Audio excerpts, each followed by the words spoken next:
Then Lulu is going to come, or I'm going to try to come right here. Okay, so how about the big hand of applause for Lulu? Okay, Lulu here is our African gray parrot. So of course you're going to see them in the wild of Africa. So their favorite food in the wild are different kinds of fruits and different kinds of seeds and different kinds of nuts. So did you know that they can live for around 60 to 80 years of age? So that's how long they can live in the wild.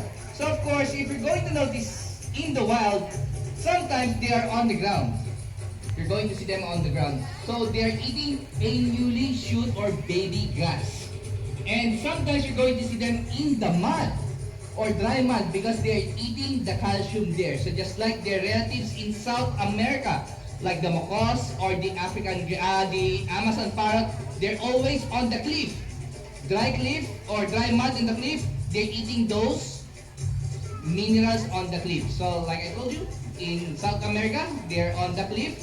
But in Africa, like the African gray parrot, they're on the ground. So later on, you're going to see Lulu's friend Ben and Charlie. So Lulu now is going to make her last flight for this afternoon.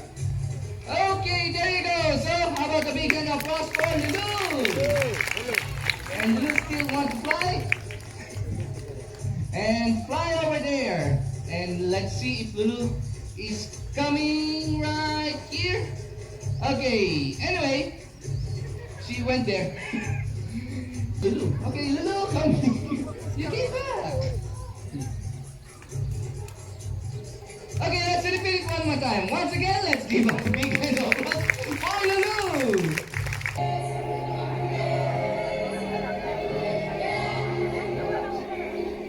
Okay, so our next animal here is not Lulu. So this is a banded mungus. So the banded mungus, they are known for having a black stripe from their back, on the top of their back, down to their tail. They're omnivore animal, which means that they're eating different kind of fruits. So the fruits that is coming from the tree, that falls on the ground, they're going to eat those things, and different kinds of meat. And of course, one of their favorite meat are the poisonous scorpion. They are also fast and agile kind of animal, so that's why they can take down even the fast snake in Africa or poisonous snake in Africa. So they can take those. Volunteer. Adult volunteer. How about you, ma'am? Please come here, and we're going to try this thing. These are new animals here. These three, and she's follow me. Let's go here.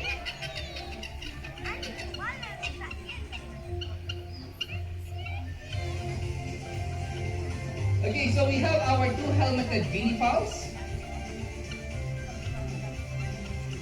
So we're going to try these two because they are new in the show. And please stand right over here. And we're going to wait for our trainer to come right over here. So that's why they are known as the helmeted guinea fowl, because they have a cast on the top of their head. And they said that those casts, the bigger they are, most likely they are dominant one. Or some says that the bigger they are, most likely those are the males, and the smaller ones, those are the females.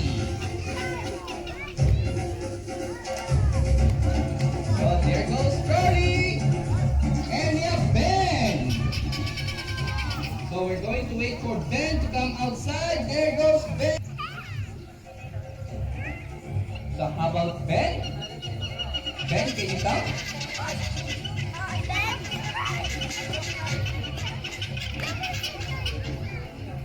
Okay, so Ben, you're going to try in the center this time. So how about in the center, Ben? Can you go to the center? Can you go to the center? Where are you going? Ben, where are you going? Ben, where are you going? Okay, he went there. So, how about Charlie this time? Okay, so we're going to try a volunteer for Charlie. Any one of you who would like to be my for Charlie for doing a good job.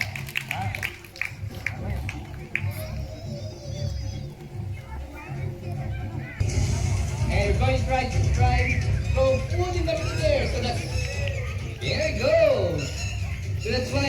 able to do that, like I told you, that in the wild. So there is a flying insect, and one of their food in the wild are the flying insects. Waiting for the fish to come up, and when the fish will come up, that's the time they will go into catch its prey. So